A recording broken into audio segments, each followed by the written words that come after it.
Hello everyone, welcome to star education YouTube channel. Star education YouTube ચેનલમાં આપ સૌનું ખૂબ સ્વાગત છે. આજનો જે વિડીયો છે એમાં આપણે ચર્ચા કરીશું 19મી એપ્રિલના તમામ અગત્યના કરંટ અફેર. સૌથી પહેલા તો એક પ્રશ્ન તમારા માટે, જેનો જવાબ આપે લખવાનો કોમેન્ટમાં. પ્રશ્ન તમારા માટે એવો છે કે હાલમાં જ ભારતનું સૌ પ્રથમ 3D પ્રિન્ટેડ પોસ્ટ ઓફિસ ચર્ચામાં રહી એનું નિર્માણ કયા શહેરમાં કરવામાં આવેલું છે? સાથે સાથે શક્ય હોય તો એ પણ કહેજો કે આનું નિર્માણ છે એ કોણે કર્યું છે, બરાબર. અને આની સાથે સાથે અમે બીજું એ પણ કીધું હતું કે સૌથી પહેલું 3D પ્રિન્ટેડ રોકેટ એન્જિન, એનું નામ, એ કઈ કંપની બનાવેલું ને એને કયા રોકેટમાં ફિટ કર્યું, બરાબર. હા, તમારે એટલું કોમેન્ટમાં લખવાનો પ્રયાસ કરવાનો છે. શરૂ કરીએ આજનો વિડીયો 19મી એપ્રિલના તમામ અગત્યના કરંટ અફેર. હાલમાં જ મળેલ માહિતી પ્રમાણે કયા રાજ્યમાં ગ્રીનફિલ્ડ ભોગાપુરમ આંતરરાષ્ટ્રીય એરપોર્ટ માટેની આધારશિલા રાખવામાં આવી છે? ભારતમાં એક નવું ગ્રીનફિલ્ડ ઇન્ટરનેશનલ એરપોર્ટ બનશે અને એ બનશે ભોગાપુરમ ખાતે. કહેવાનું એટલું છે કે આ કયા રાજ્યમાં બનશે? ભોગાપુરમ છે એ આંધ્રપ્રદેશમાં બનશે, તો આન્સર આવશે આંધ્રપ્રદેશ. હાલમાં જ છે આ ભોગાપુરમ ગ્રીનફિલ્ડ ઇન્ટરનેશનલ એરપોર્ટ છે આંધ્રપ્રદેશ રાજ્યમાં બનાવવામાં આવશે. આ માટે અત્યારે આધારશિલા રાખવામાં આવેલી છે. જેમ કે આપણે ભૂમિપૂજન કરીએ એમ ખાતમુહૂર્ત કહી શકાય કે હવે કાર્યની શરૂઆત થઈ ગઈ, બરાબર. આધારશિલા એટલે કે કાર્યની શરૂઆત થઈ ગઈ.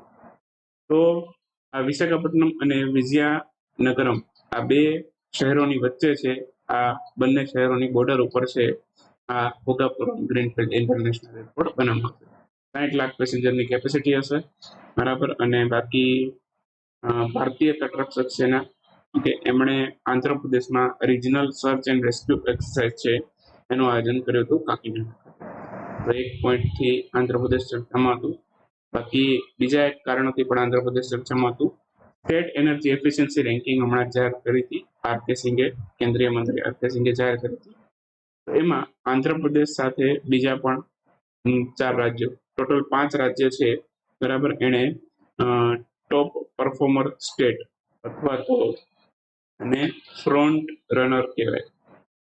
60 થી વધુ સ્કોર જેમણે આ રેન્કિંગમાં મેળવ્યો એને ટોપ પરફોર્મર સ્ટેટ તરીકે પણ ઓળખવામાં આવે છે, અથવા તો ફ્રન્ટ રનર, બરાબર. તો જે પણ નામ આપો એ. તો કુલ 5 રાજ્યએ 60 થી વધુ સ્કોર મેળવ્યો હતો, જેમાં આંધ્રપ્રદેશ, કર્ણાટક, કેરળ, રાજસ્થાન અને તેલંગાણાનો સમાવેશ થતો. ક્લિયર? બાકી એના પછી અચીવરની કેટેગરી હતી, તેમાં 4 રાજ્ય હતા, પણ એ બધું એટલું બધું ડીપમાં નથી જવું. હાલમાં જ જાહેર કરવામાં આવેલ માહિતી પ્રમાણે ઇનિયોચોસ 2023 નામની આંતરરાષ્ટ્રીય સ્તરની જે એક્સરસાઇઝ છે એમાં ભારત ભાગ લેશે. આનું આયોજન કયા દેશ દ્વારા કરવામાં આવ્યું છે?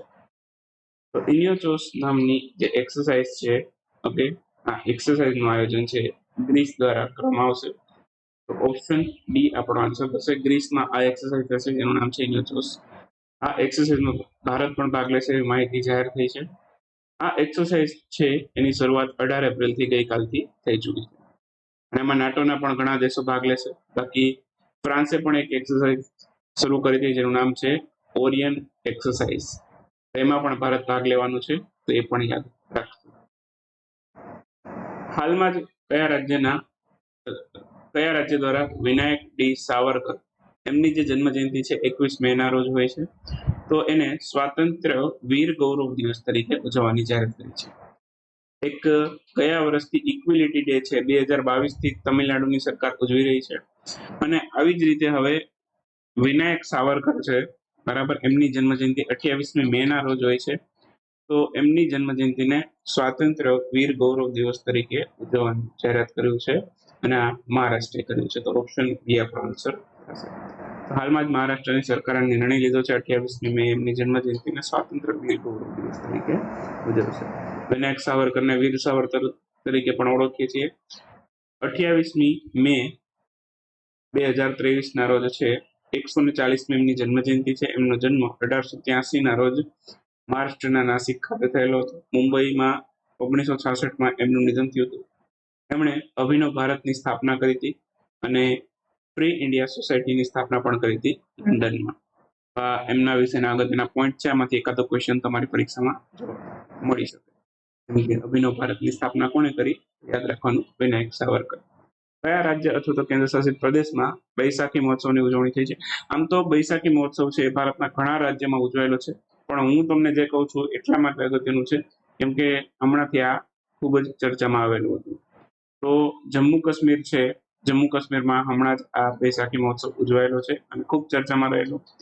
એકચ્યુઅલમાં બૈશાખી છે એ હિન્દુ ધર્મનો પણ અગત્યનો તહેવાર છે અને શીખ ધર્મનો પણ અગત્યનો તહેવાર છે. બંનેમાં એટલું જ મહત્વ છે બૈશાખી. શીખ ધર્મમાં શું મહત્વ છે? ગુરુ ગોવિંદસિંહ ખાલસા પંથની એમને સ્થાપના 1699માં આ દિવસે કરી હતી, એટલે આ દિવસની યાદમાં શીખ સમુદાય બૈશાખી દિવસ ઉજવે છે. બાકી હિન્દુ ધર્મમાં શું મહત્વ છે? તો કે સોલાર ન્યૂ યર છે આ દિવસ શરૂ થાય છે, તો એટલા માટે આ દિવસને ન્યૂ યર તરીકે સેલિબ્રેટ કરવામાં આવે છે હિન્દુ ધર્મમાં. બાકી ભારતના બંધારણનું ડોગરી ભાષાનું સૌથી પહેલી આવૃત્તિ લોન્ચ કરવામાં આવી હતી. આ પણ યાદ રાખજો, ડોગરી ભાષાનું સૌથી પહેલું સંસ્કરણ. બરાબર, જે જમ્મુ કાશ્મીરમાં બોલાતી ભાષા છે, તો આ ડોગરી ભાષાની સૌથી પહેલી આવૃત્તિ છે એ જાહેર કરવામાં આવી છે. બાકી ડોગરી છે એ બંધારણની 8મી અનુસૂચિની અંદર જે 22 ભાષાઓ છે એમાંની એક છે, તે પણ યાદ રાખશું. અને બાકી જમ્મુ કાશ્મીર ઉપરાંત પણ ઘણા શહેરો, ઘણા રાજ્યોમાં આ તહેવાર ઉજવાયેલો છે, પણ જમ્મુ કાશ્મીરનો એટલા માટે મેં યાદ રખાવ્યું કેમ કે ખૂબ ચર્ચામાં રહેલું છે. હાલમાં જ રાજનાથસિંહ દ્વારા international conference on defence finance economics નું ઉદ્ઘાટન કયા સ્થળેથી કરવામાં આવેલું? આ નવી દિલ્હી ખાતેથી કર્યું છે. ઓપ્શન બી આપણો આન્સર છે. તો હાલમાં જ નવી દિલ્હી ખાતેથી જે રાજનાથસિંહ આનું ઉદ્ઘાટન કર્યું international conference on defence finance and ઇકોનોમિક્સનું. રક્ષા મંત્રાલય દ્વારા આનું આયોજન કરવામાં આવેલું છે. બાકી રક્ષા મંત્રાલય બીજા એક કારણથી ચર્ચામાં હતું. રક્ષા મંત્રાલય અને ભારત ઇલેક્ટ્રોનિક્સ લિમિટેડ બંને વચ્ચે કુલ 2 કરાર થયા છે. એક તો કરાર હતો આકાશ તીર નામના પ્રોજેક્ટ માટે, ભારતીય સેના માટે આકાશ તીર પ્રોજેક્ટ માટે ભારત ઇલેક્ટ્રોનિક્સ લિમિટેડ અને રક્ષા મંત્રાલય વચ્ચે કરાર થયા છે. બીજું ભારતીય નૌસેના માટે Sarang electronic support major system છે એનો ડેવલપમેન્ટ માટે ભારત ઇલેક્ટ્રોનિક્સ લિમિટેડ સાથે કરાર થયા છે રક્ષા મંત્રાલય અને ભારત ઇલેક્ટ્રોનિક્સ લિમિટેડ વચ્ચે. ખાસ 2 પોઈન્ટ અગત્યના છે જે યાદ રાખો. એમપીલેટ્સ ફંડ સુવ્યવસ્થિત રીતે ઉપયોગ કરનાર રાજ્યમાં ટોચનું સ્થાન કયા રાજ્યે પ્રાપ્ત કર્યું છે?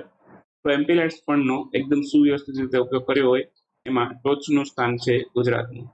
તો ઓપ્શન એ આપણો આન્સર થશે. ઝારખંડ બીજા ક્રમે છે, કર્ણાટક ત્રીજા ક્રમે છે. તો હાલમાં જ એમપીલેટ્સ ફંડ એનો સુવ્યવસ્થિત રીતે ઉપયોગ કરનાર અથવા તો અમલીકરણ કરનાર રાજ્યમાં ગુજરાત પ્રથમ ક્રમ પર છે, બીજા ક્રમે ઝારખંડ, ત્રીજા ક્રમે કર્ણાટક છે. પછી ચોથા ક્રમ પર કેરળ આવે છે, પણ એટલું બધું આગળ નથી જવાનું. બાકી એમપીલેટ ફંડ શું છે? પૂરું નામ કહી દો પહેલા તો. પૂછાય નહીં પરીક્ષામાં, પણ જસ્ટ ખાલી જાણવાની ઈચ્છા હોય તો કહી દો કે members of parliament local area development scheme, આ એનું પૂરું નામ છે. અને આ એમપીલેટ ફંડ અંતર્ગત છે 1 વર્ષ માટે સાંસદ છે એને 5 કરોડ રૂપિયા આપવામાં આવે. 1 વર્ષ માટે સાંસદને કેટલા? 5 કરોડ રૂપિયા આપવામાં આવે. અને આ 5 કરોડ રૂપિયા છે એ 2 હપ્તાથી આપવામાં આવે. 2.5 કરોડના એટલે કે 2.5 કરોડના હપ્તાથી. ઓકે, તો 2.5 કરોડ ના 2 હપ્તાથી આ સાંસદોને ચૂકવવામાં આવે છે 5 કરોડ રૂપિયા અને 1 વર્ષ માટે મળે છે. બાકી આજે ગુજરાત પહેલા ક્રમ પર છે. આ બધું માહિતી કોણે આપી? આ માહિતી આપી સ્ટેટિસ્ટિકલ અને પ્રોગ્રામ ઇમ્પ્લિમેન્ટેશન મંત્રાલય. વિશ્વ લીવર દિવસની હાલમાં ઉજવણી ક્યારે થઈ? વિશ્વ લીવર દિવસ 19 એપ્રિલ એટલે કે આજે છે. તો હાલમાં જ કિડની અને લીવરને લગતા રોગો પ્રત્યે જાગૃતતા ફેલાવવા માટે 19 એપ્રિલે વિશ્વ લીવર દિવસની ઉજવણી કરવામાં આવેલી. આ દિવસને વિશ્વ યકૃત દિવસ પણ કહેવાય છે. યકૃત અથવા તો લીવર છે એ શરીરનું બીજું સૌથી મોટું અંગ છે. સૌથી મોટું અંગ શરીરનું પૂછે તો એ ચામડી છે. જનરલ નોલેજના સંદર્ભમાં પૂછાઈ શકે. અને શરીરમાં લીવરનું વજન આશરે કેટલું હોય? 1.5 કિલોગ્રામ અને લંબાઈ છે 15 સેન્ટીમીટર જેટલી હોય. આ બધી માહિતીમાંથી ક્વેશ્ચન આવી શકે. સાયન્સના સંદર્ભમાં પણ ઉપયોગી અને જીકેના સંદર્ભમાં પણ ઉપયોગી. બરાબર. હાલમાં જ પ્રધાનમંત્રી મોદીએ કયા શહેર ખાતેથી એમ્સનું ઉદ્ઘાટન કર્યું? હમણાં જ આઈઆઈટી એમ્સ છે, એમ્સનું ઉદ્ઘાટન કર્યું આસામના ગુવાહાટી ખાતેથી. અને આ નોર્થ ઈસ્ટનું સૌથી પહેલું છે. નોર્થ ઈસ્ટનું સૌથી પહેલું એમ્સ છે એનું ઉદ્ઘાટન કર્યું, એટલા માટે આ મહત્વનું છે. બાકી એમ્સના ઉદ્ઘાટન થતા રહેતા હોય છે. અને નવું બજેટ આવ્યું એમાં કુલ 22 નવા એમ્સ બનાવવાની જાહેરાત કરી હતી બજેટની અંદર. 22 માંથી અત્યારે 6 છે એ શરૂ થઈ ચુક્યા છે. ભોપાલ, જોધપુર, પટના, રાયપુર, ઋષિકેશ અને ભુવનેશ્વર ખાતે. 7મું હમણાં થયું આસામના ગુવાહાટી ખાતે. બરાબર. તો આ આસામનું સૌથી પહેલું છે. આસામના ગુવાહાટી અથવા તો નોર્થ ઈસ્ટનું પણ સૌથી પહેલું છે, એ પણ ધ્યાન રાખજો. તો આ જે એમ્સ બનાવવામાં આવે છે એ સ્વાસ્થ્ય મંત્રાલય અંતર્ગત ચાલતી એક યોજના છે, પ્રધાનમંત્રી સ્વાસ્થ્ય સુરક્ષા યોજના. એના અંતર્ગત આ એમ્સ બનાવવામાં આવે છે. પૂરું નામ પૂછી શકે, all India institute of medical science, આ એમ્સ નું પૂરું નામ. ભારતમાં કુલ 22 આવા એમ્સ બનાવવાના છે. હાલમાં જ એમેલોપ્સ સીજુ નામની નવી પ્રજાતિ મળી છે. આ શેની નવી પ્રજાતિ છે? આ ડેડકાની નવી પ્રજાતિ છે. તો આન્સર આવશે ઓપ્શન સી.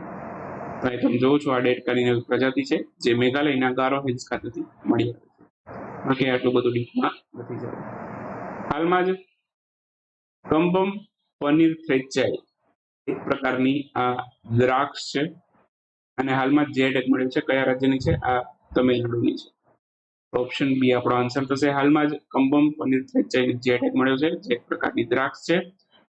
અને બાકી આ જ્યાં થાય છે પશ્ચિમ ઘાટમાં, તમિલનાડુમાં, કંબમ ખીણમાં, તો એને દક્ષિણ ભારતનું દ્રાક્ષનું શહેર પણ કહેવાય છે. ખાસ ધ્યાન રાખજો, ત્યાં પનીર થ્રેચાઈ આ એક પ્રકારની દ્રાક્ષની વેરાયટી છે. ઓકે, અને આને મસ્કટ હેમ્બર્ગ તરીકે પણ ઓળખવામાં આવે છે. બરાબર. તો આખા વર્ષ દરમિયાન આ દ્રાક્ષનું ઉત્પાદન થાય છે, જેના કારણે આ ચર્ચામાં છે. ચર્ચામાં તો નહીં, પણ એના કારણે આને જીઆઈ ટેગ મળ્યો છે. આખા વર્ષમાં એનું ઉત્પાદન થાય છે, 12 માસ મળી આવે છે, તો એના કારણે એને જીઆઈ ટેગ મળ્યો છે. બાકી સૌથી પહેલો પ્રોડક્ટ જેને જીઆઈ ટેગ મળ્યો એ દાર્જિલિંગની ચા છે, અને જીઆઈ ટેગની ઓફિસ તમિલનાડુના ચેન્નઈમાં. તો આ હતા 19મી એપ્રિલના કરંટ અફેર. જેમને ઈચ્છા છે કરંટ અફેરનો કોર્સ લેવાની, તો એ જોડાઈ શકે છે. અને કેટલું પૂછાયેલું પ્રૂફ સાથે જોઈ તમારે કોર્સ લેવો.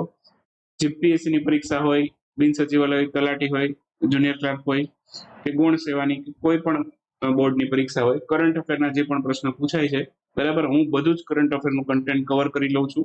તો જેના કારણે છે આપણી ઈ મેગેઝિનની બહારનો એક પણ પ્રશ્ન નથી હોતો. બરાબર. તો તમને કરંટ અફેરના કોર્સમાં 365 દિવસમાં 365 રૂપિયામાં 365 દિવસની વેલિડિટી મળશે. અને કોર્સમાં શું મળશે?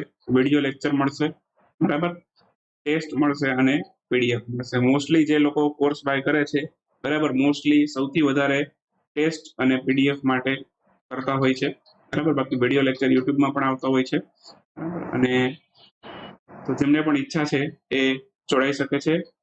કોર્સમાં વિડીયો લેક્ચર પણ ઇન્ક્લુડ કરેલા જ છે. તો તમને યુટ્યુબમાં કદાચ ડિસ્ટ્રેક્શન થતું હોય તો તમે અહીંથી પણ આપણા વિડીયો લેક્ચર જોઈ શકો છો એપ્લિકેશનમાંથી. વેબસાઇટમાં પણ સેમ ઇન્ટરફેસ છે.